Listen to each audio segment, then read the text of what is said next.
everyone, my name is Linnea, and today we're going to be doing a nutrition game that explores carbohydrates in the food that we eat. So you'll ask participants who can describe what a carbohydrate is, and after they answer, you will say there are three types of nutrients that give us energy: fat, protein, and carbohydrates. Which one of these raises our blood sugar?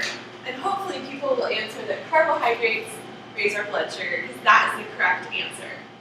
So it's really important to highlight that we do need carbohydrates. They're not bad. People may come in saying, oh, I don't want to eat carbohydrates. It'll give me diabetes. So it's really important to point out to people that we do need carbohydrates at every meal that we have. People may come in thinking carbohydrates are bad. It's important to point out they're not bad. They're necessary. Too many carbohydrates can increase the risk of certain conditions like type 2 diabetes. So you'll ask folks, how many grams of carbohydrates do you think we need in a meal? Keeping in mind that a small apple has about 15 grams of carbohydrates.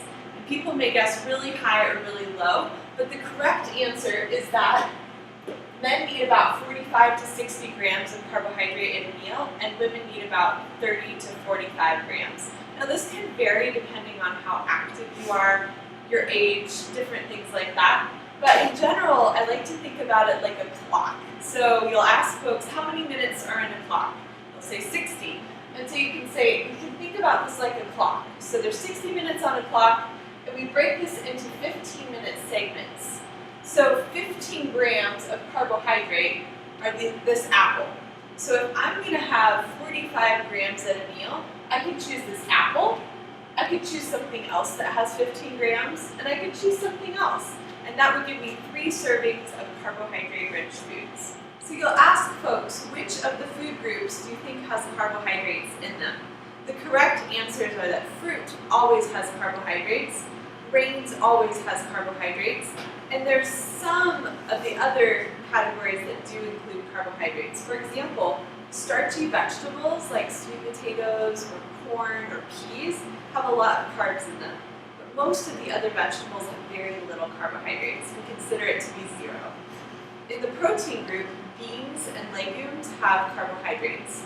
In the dairy group, any sort of milk or yogurt has carbohydrates. Now the fun part of the lesson, you're going to ask for a volunteer to come up and create a meal. And so ideally, you'll have time for a volunteer to create a breakfast, a lunch, and a dinner. You're going to use this plate, and you're going to ask them to try to fill up as many food groups as possible in their meal. They're going to select from these carbohydrate-rich foods on the table, and they're also going to select from the foods that do not have carbohydrates. So let's take a closer look. So over here we have the food that does not have carbohydrates, like our meats, our egg, and then our non-starchy vegetables. Cheese also is included in this. Cheese does not have carbohydrates.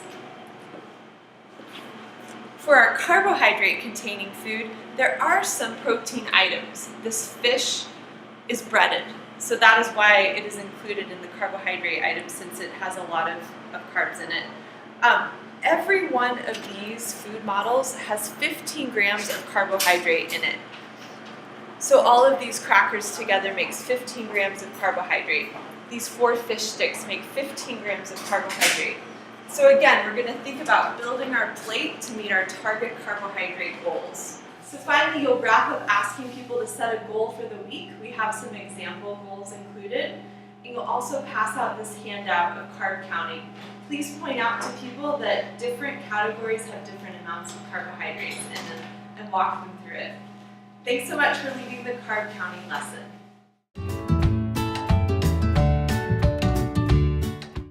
So let's talk about some ideas for cooking class instructors to integrate this topic into what you're preparing for food. Before the class, you can think about sources of carbohydrates in your food. For example, are you cooking with fruit? Are you using any lentils or beans or pasta, whole grains? During class, you can discuss the carbohydrates in the food items that you're preparing. You can discuss the difference between complex and simple carbohydrates. For example, the sugary jelly just has simple carbs, or any sugar or honey is simple carbs, whereas fruit has fiber that allows it to break down more slowly, or noodles are a complex carbohydrates. So you can also use the clock method.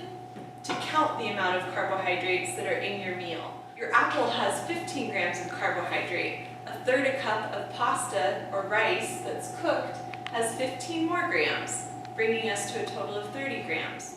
A half a cup of corn has 15 more grams of carbs, bringing us to 45 grams, and a breaded chicken or fish would have 15 more grams. We just made it around our clock to 60 grams.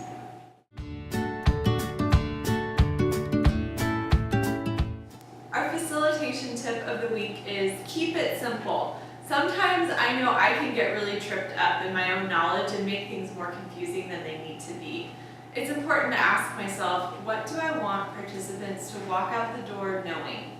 What are the healthy, positive lifestyle changes that they can put in practice because of what we talk about in class?